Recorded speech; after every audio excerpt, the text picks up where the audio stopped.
یک سال چند فصل دارد، دارد رکھتا ہے، یہ جملہ ہم نے سیکھا ہے، یک سال چند فصل دارد۔ آپ اس سوال کا جواب لکھیں، بہت آسان ہے، یک سال چند فصل دارد۔ ایک سال کتنے موسم رکھتا ہے؟ تو اس کا کیا جواب ہوگا؟ جواب ہوگا یک سال چہار فصل دارد، ایک سال میں چار موسم رکھتا ہے یا ہوتے ہیں۔ ایک اور مجھے یاد آیا، ہم نے جو امروز کا لفظ پڑھا، امروز آج کے لیے، بعض دفعہ اردو میں اس سال کے لیے جب ہم لکھتے ہیں اس سال، تو اس کے لیے استعمال ہوتا ہے امسال۔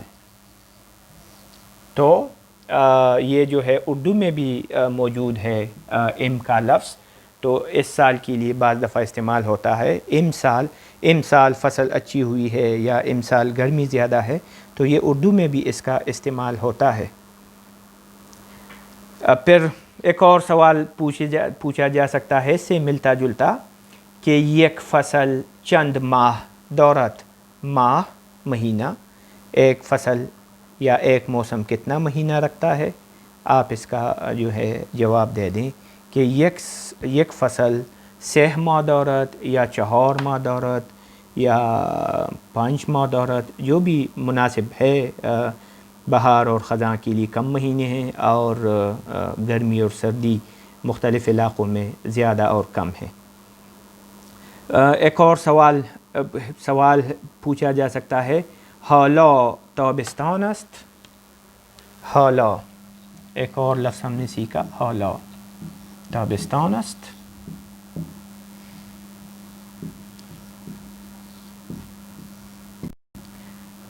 کیا جو ہے اب گرمی ہے؟ حالا نو، اب گرمی ہے، حالا اس وقت، کیا اس وقت گرمی ہے؟ مطلب ہے کہ فصل تابستان است، حالا فصل تابستان است، تو حالا اب یا نو۔ فارسی میں ایک اور اس کا سینونیم ہے، اکنون بھی استعمال ہوتا ہے مختلف جگہوں پہ، تو حالا تابستان است۔ اب یہاں ہم نے کویشچن مارک لگایا ہے، تو ہمیں پتہ چل جاتا ہے کہ یہ سوال ہے۔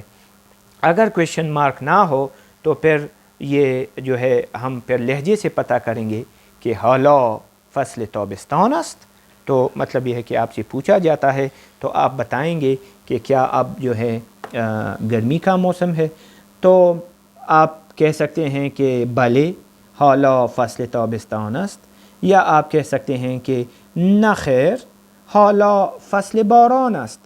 ایک اور لفظ ہم نے سیکھ لیا نہ خیر. اس جملے کو لکھتا ہوں نہ خیر حالا فصل باران است. اب جو ہے بارشوں کا موسم ہے, برسات ہے. ہندوستان کے اس میں برسات کا موسم بڑی اہمیت رکھتا ہے. تو اس وجہ سے اگر ہم ہندوستان کی موسموں کی وہ کریں گے تو اس میں فصل باران کے لیے جو ہے بڑا وہ رکھیں گے. برسات کا مہینہ ہے تو ہم کہہ سکتے ہیں کہ نہ خیر حالا فصل باران است. یہ جو ہے ہماری موسموں کا احوال تھا, اس کے نام تھے. باقی ہم اس کو پھر جب تھوڑی اور فارسی سیکھ لیں 1-2-4 لیکچرز میں تو پھر ہم اس پہ کوئی سبق کتاب سے ڈھونڈ کے پڑھیں گے کہ فصلوں کو کیا کہتے ہیں. اسی طرح ایران میں جو فارسی کے جو ہمارے انگریزی مہینے ہیں جنوری فروری تو ان کے بھی اپنے ایرانی لہجے ہیں اور اس کے علاوہ ایران کے اپنے مہینے بھی ہیں. ان دونوں کو جو ہے اگلے لیکچرز میں انشاءاللہ پڑھیں گے. ابھی آسان چیزیں جو ہیں وہ ہم سیکھ رہے ہیں.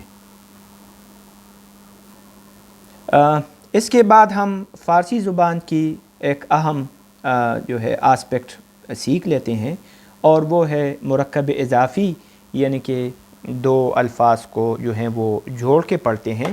اور شاید یہ فارسی زبان کی جو شیرینی ہے اس میں اس مرکب اضافی کا جو ہے بڑا ہاتھ ہے. سیکھتے ہیں کہ مرکب اضافی کیا ہے.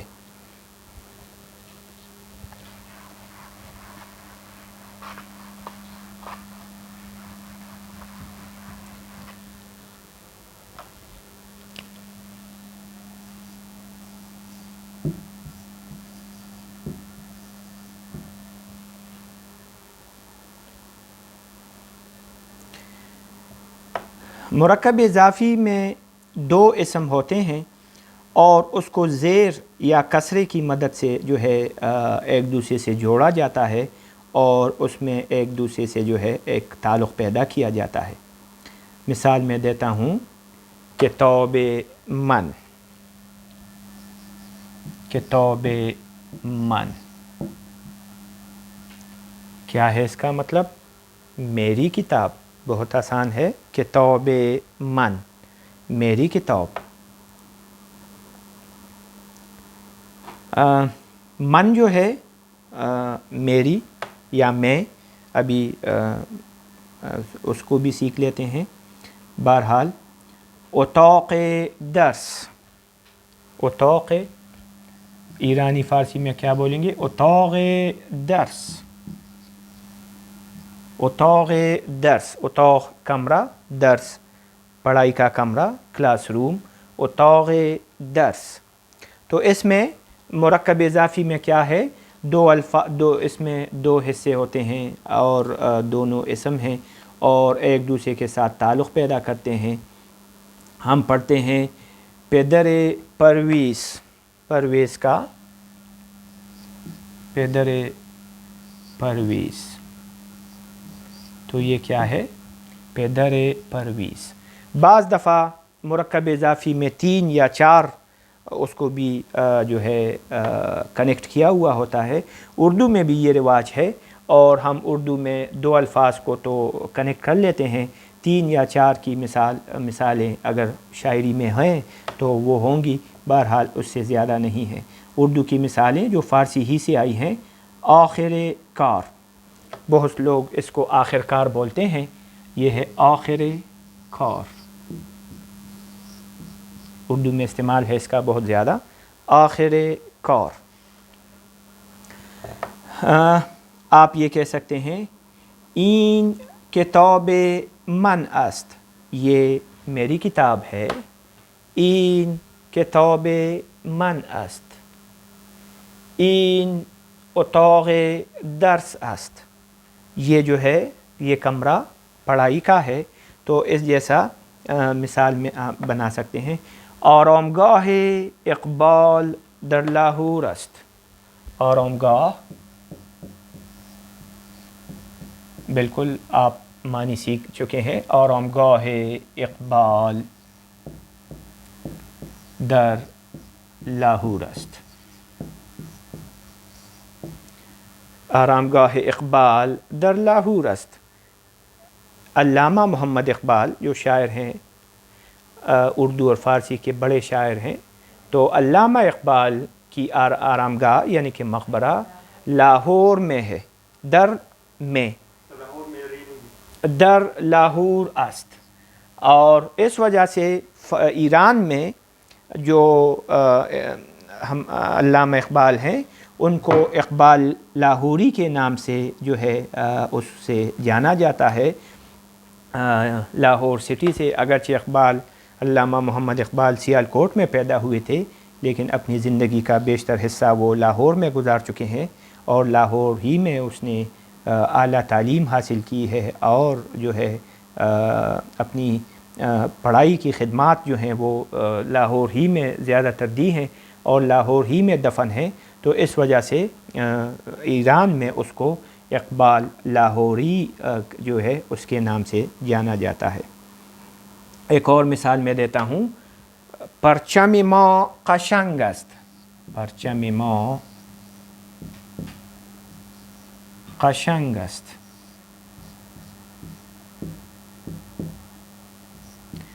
ہم نے زیبا راہ رفتن بچا زیباست, اس کے وقت میں ہم نے یہ سیکھا کہ خوبصورت کے لیے قشنگ کا لفظ استعمال ہوتا ہے. ما جو ہے یہ من کا پلورل ہے, من آئے اور ما وی ابھی پڑھ لیتے ہیں. تو پرچم ما قشنگ است. پرچم ہمارا پرچم, اور فلیگ از بیوٹیفل. پرچم ما قشنگ است. تو یہ مرکب اضافی ہے, اور اس کا یہ ہے کہ زیادہ تر وقتوں میں ابتدائی کلاسز میں تو ہم اس میں زیر لگائیں گے تاکہ آپ کو سمجھ آ سکے, لیکن جب ہم آگے جا کے کتاب سے ٹیکسٹ پڑھیں گے تو زیادہ تر وقت وہاں زیر نہیں لگا ہوگا, اور ہم جب کوئی جملہ پڑھیں گے تو خود اپنی اس سے اندازہ لگا کے کہ کن الفاظ جو ہیں وہ مرکب اضافی میں جڑے ہوئے ہیں اور کون سے نہیں ہیں. یہ فارسی ریڈنگ میں ایک بہت بڑا جو ہے ایک ٹیکنیکل وہ ایشو ہے. اگر اس پہ ہم کوئی طالب علم عبور حاصل کر لیتا ہے تو بس اس کو فارسی ریڈنگ جو ہے پھر اتنی مشکل نہیں رہتی. تو ہم یہ پریکٹس سے سیکھیں گے, اور جب ہم کتاب سے درس پڑھیں گے مختلف تو اس میں اس چیز پہ جو ہے نظر رکھیں گے. ایک جو ہے منزل من دو طبقے است. ایک اور لفظ ہے منزل من. منزل گھر کو کہتے ہیں, منزل من میرا گھر. دو اس میں ہمارے ہنسا بھی آ گیا. دو طبقے است.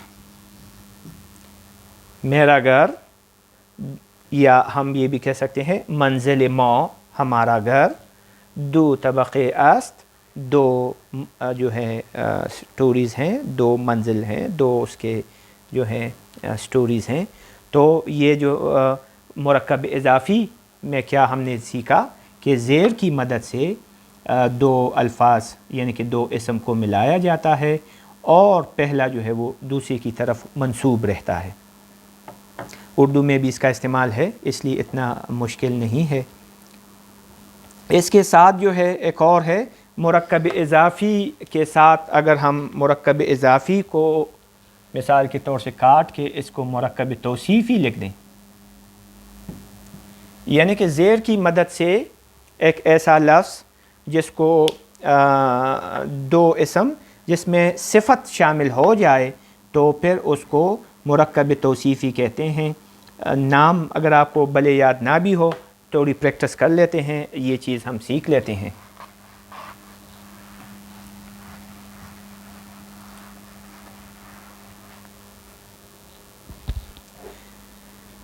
مرکب توصیفی کی کیا ہے؟ جو صفت بیان کرے کسی اسم کی, اور اس کو ہم کہتے ہیں مثال درخت بلند. درخت بلند,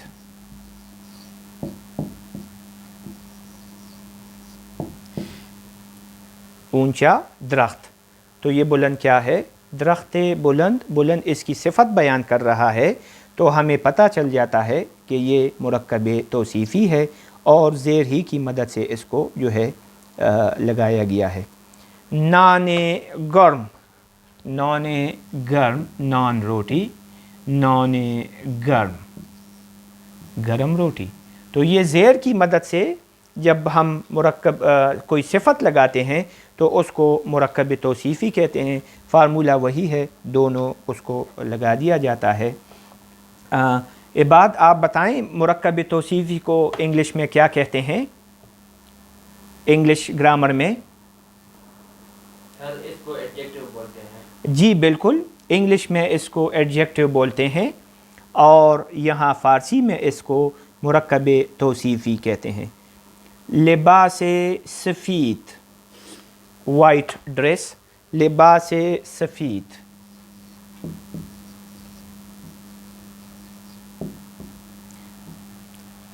اردو میں سفید بھی تلفظ ہو جاتا ہے، فارسی میں سفید، یا بلکہ سین کے نیچے زیر سا بول دیتے ہیں سفید.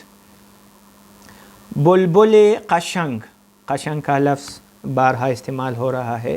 بلبل قشنگ، خوبصورت بلبل. گربہ سفید یا گربہ سیاہ، کوئی بھی کلر آپ بنا سکتے ہیں. گربہ سیاہ. گربہ ہم نے پچھلی کلاس میں پڑھا تھا کہ گربہ کسے بولتے ہیں، آپ کو یاد ہے؟ ذہن پہ زور ڈالیں. عماد آپ بتائیں گربہ کسے کہتے ہیں؟ بلی کو. بالکل، ایران کی جو فارسی ہے اس میں بلی کو گربہ، اور جب تلفظ کرتے ہیں تو گربے بولتے ہیں. گربے سیاہ، کالی بلی جو ہے یہ جو ہے. ماہی بزرگ. ماہی بزرگ تو بڑی مچھلی، بزرگ بڑی مچھلی. منزل بزرگ، بڑا گھر. دبیرستان بزرگ، بڑا جو ہے بڑا اسکول. تو بزرگ کا اپوزٹ کیا ہے؟ کوچک. کوچک. بزرگ کا اپوزٹ کیا ہے؟ کوچک، چھوٹا. آیا این مدرسه بزرگ است؟ آیا مدرسه من بزرگ است؟ کیا میرا اسکول بڑا ہے؟ نہ خیر. مدرسے اگر یہ کہیں، ہم نے ابھی تک اور وہ ضمیریں سیکھی نہیں ہیں. مدرسه ما بزرگ نیست، این کوچک است. ہمارا اسکول بڑا نہیں ہے، چھوٹا ہے. تو یہ جو ہے یہ ہم نے مرکب اضافی یا مرکب توصیفی کا سیکھا. کہاں زیر لگائیں گے؟ اگر کوئی اور اس میں رولز ہیں آگے جا کے چھوٹے موٹے، لیکن ابھی اس پہ جو ہے ہم نہیں پڑھتے. ڈیفیکلٹیز میں یہ آسان پڑھتے ہیں. کلاس کے ٹائم ختم ہونے میں چند منٹ ہیں میرے خیال میں، تو ہم جو ہے ضمیر شخصی جلدی جلدی سیکھ لیتے ہیں.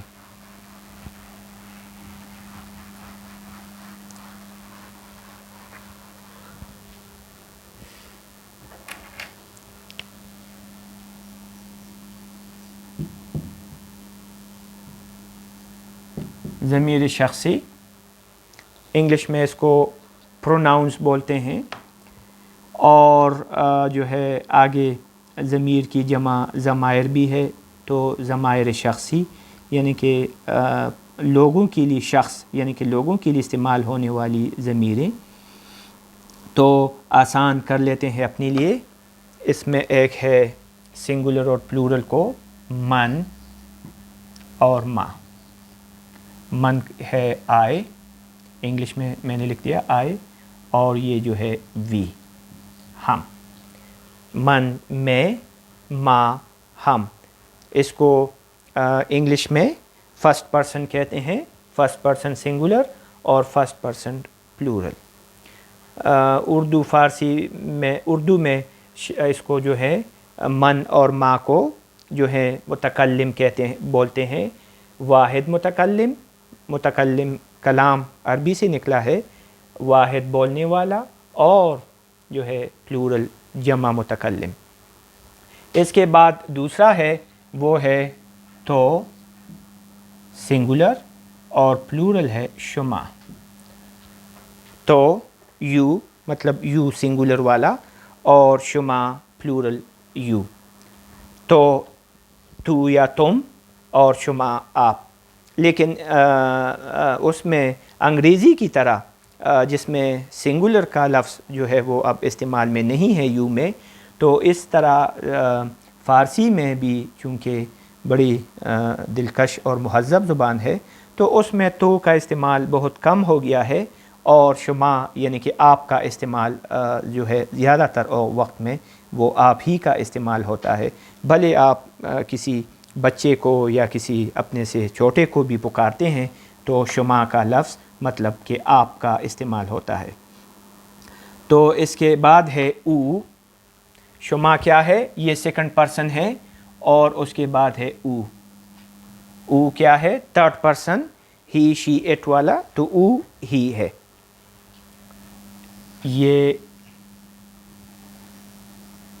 یہ فرسٹ پرسن، یہ سیکنڈ پرسن، اور یہ جو ہے یہ ابھی جو لکھ رہے ہیں یہ تھرڈ پرسن۔ او کیا ہے؟ او ہی شی اور اٹ کے لیے استعمال ہوتا ہے، اور اس کا پلورل جو ہے دو استعمال ہوتے ہیں، آن ہا، او کی پلورل آن ہا، اور کبھی کبھار ایشان۔ دونوں ایک دوسرے کے سینونیم ہے، آن ہا اور آن آپ نے سیکھا ہے، آن ہا پلورل، ہا پلورل کے لیے، آن کے ساتھ پلورل کا صیغہ ہا لگا کے آن ہا۔ ایشان جو ہے یہ پلورل کے لیے استعمال ہوتا ہے، لیکن بعض دفعہ رسپیکٹ کے لیے بھی استعمال ہوتا ہے۔ جب ہم کسی بزرگ کو جو ہیں کہتے ہیں تو اس کے لیے ایشان استعمال ہوتا ہے۔ میں مثال دیتا ہوں، موئی ایشان سفید است، ان کے بال سفید ہیں۔ موئی ایشان مطلب اس سے نظر آتا ہے کہ ہم کسی رسپیکٹیبل شخصیت کی طرف اشارہ کر رہے ہیں۔ تو یہ کیا ہے؟ او کا لفظ جو ہے یہ ہی اور شی دونوں کے لیے استعمال ہوتا ہے، ہی اور شی۔ یہ فارسی ایک بڑی جدید زبان بن چکی ہے، اور پرانی زبان ہے لیکن جدید تقاضوں سے ہم آہنگ ہے، اور دن بدن یہ ترقی کرتی جا رہی ہے۔ لیکن اس میں اس کی خوبصورتی یا اس کی خاصیت یہ ہے کہ اس میں ہی یا شی یعنی کہ مذکر اور مؤنث دونوں کے لیے جو ہے او کا لفظ استعمال ہوتا ہے، اور پھر بعض دفعہ مترجم یا جو غیر زبان ہم جیسے لوگ ہیں اس کو پھر یہ سمجھنے میں مشکل ہوتی ہے کہ او سے اس بولنے والے یا لکھنے والے کی مراد کیا ہے، آیا یہ کوئی خاتون ہے یا آیا یہ کوئی جو ہے مرد ہے، میل ہے یا فیمیل ہے۔ تو یہ کمپلیکسٹی یا پیچیدگی فارسی میں ہے، اور یہ پریکٹس سے یا اس سینٹنس کا ماحول سے ہمیں پتہ چل جاتا ہے کہ یہ او سے کیا مراد ہے۔ اس فارسی کا یہ اثر ہماری ہندوستانی شاعری پر بھی پڑا، اور ہمارا جو شاعری میں محبوب کا لفظ ہے، محبوب کا لفظ ہمارے شعراء نے بہت استعمال کیا ہے، تو وہ اس سے نظر یہ آتا ہے کہ یہ محبوب شاید کوئی میل ہے، لیکن یہ اسی فارسی کا اثر ہے کہ اس کی وجہ سے محبوبہ کا لفظ جو ہے وہ کم ہے اور محبوب کا لفظ جو ہے یہ زیادہ ہے۔ تو بہت سے لوگوں کو جو فارسی سیکھ لیتے ہیں ان کو یہ اس پیچیدگی کا سامنا ہو سکتا ہے، ہم اس کو سیکھیں گے۔